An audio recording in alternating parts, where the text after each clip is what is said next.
এবারের উচ্চ মাধ্যমিকের সবচেয়ে গুরুত্বপূর্ণ রাষ্ট্রবিজ্ঞানের প্রশ্ন হচ্ছে লোকসভা ও রাজ্যসভার পারস্পরিক সম্পর্ক নিয়ে আলোচনা করো।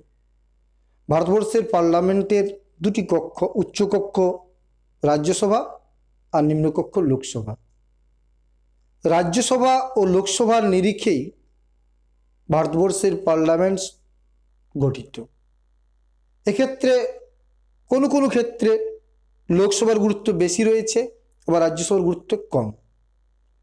লোকসভা এবং রাজ্যসভা যেসব ক্ষেত্রে সমান অধিকার ভোগ করে, 1 নম্বর অর্থ বিল ছাড়া যে কোনো সাধারণ ধরনের বিল উত্থাপনের ক্ষেত্রে বা পাস করার ক্ষেত্রে লোকসভা রাজ্যসভার সমান ভূমিকা রয়েছে, গুরুত্ব রয়েছে।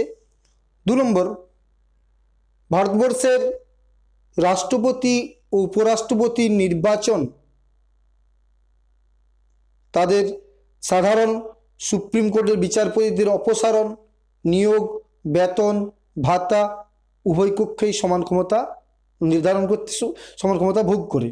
3 নম্বর হচ্ছে যে রাষ্ট্রপতি ও উপরাষ্ট্রপতির নির্বাচন অপসারণ, যেটা বললাম, সেই ক্ষেত্রে উভয় কক্ষ সমান অধিকার ভোগ করে।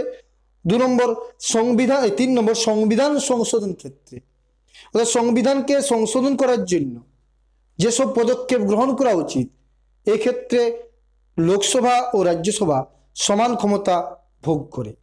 4 নম্বর মুখ্য নির্বাচন কমিশনারের অপসারণ, নিয়োগ এবং তার যে মহাগণনা পরীক্ষকের অপসারণ পদ্ধতির ক্ষেত্রে লোকসভা ও রাজ্যসভা সমান অধিকার ভোগ করে।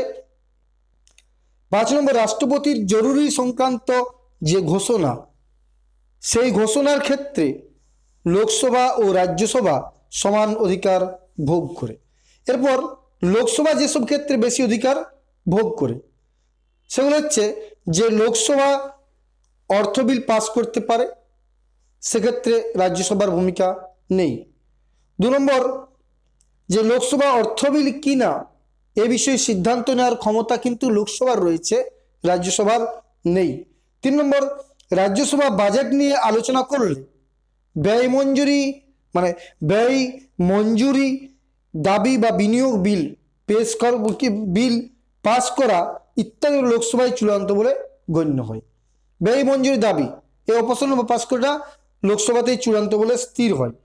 আর 4 নম্বর সরকার গঠন ক্ষেত্রে লোকসভার একটা গুরুত্বপূর্ণ ভূমিকা রয়েছে। কেন? লোকসভার সংখ্যাগরিষ্ঠ সদস্যই সরকার গঠন করে এবং সরকার পরিচালন ক্ষেত্রে লোকসভার গুরুত্বপূর্ণ ভূমিকা রয়েছে। এরপর মন্ত্রী কমিশনের সিদ্ধান্ত অনুযায়ী যে কাজ, সেই কাজ পরিচালনা করার ক্ষমতা কিন্তু লোকসভার রয়েছে, রাজ্যসভার ক্ষেত্রে নেই। এই ক্ষেত্রে কেবলমাত্র লোকসভা ভূমিকা গ্রহণ করে। আবার যেসব ক্ষেত্রে রাজ্যসভা বেশি অধিকার ভোগ করে, এখন সেটা হচ্ছে যে উপরাষ্ট্রপতির অপসারণ পদচ্যুতির ব্যাপারে রাজ্যসভা সিদ্ধান্ত নেই, সেক্ষেত্রে লোকসভার কোনো ক্ষমতা নেই। 2 নম্বর হচ্ছে যে সর্বভারতীয় কৃত্য কমিশনের অধিকার কেবলমাত্র রাজ্যসভার রয়েছে, লোকসভার নেই। আবার অন্যদিকে লোকসভা যদি মনে করে জাতীয় স্বার্থে কোন বিল পাস করা উচিত, তাহলে রাজ্যসভা সেই নির্দেশটা দিতে পারে পার্লামেন্টকে, এবং পার্লামেন্ট সেই অনুযায়ী তাদের পার্লামেন্ট বিল উত্থাপন করে আইনে পরিণত করে। অন্যদিকে আমরা বলতে পারি যে উপসংহারে যে লোকসভা ও রাজ্যসভার সমান অধিকার নেই। কোনো কোনো ক্ষেত্রে লোকসভা বেশি অধিকার ভোগ করে, রাজ্যসভা কম। কিন্তু ভারতবর্ষের সরকার পরিচালনার ক্ষেত্রে লোকসভার গুরুত্ব সবচেয়ে বেশি, এক্ষেত্রে রাজ্যসভার কোনো ভূমিকা নেই।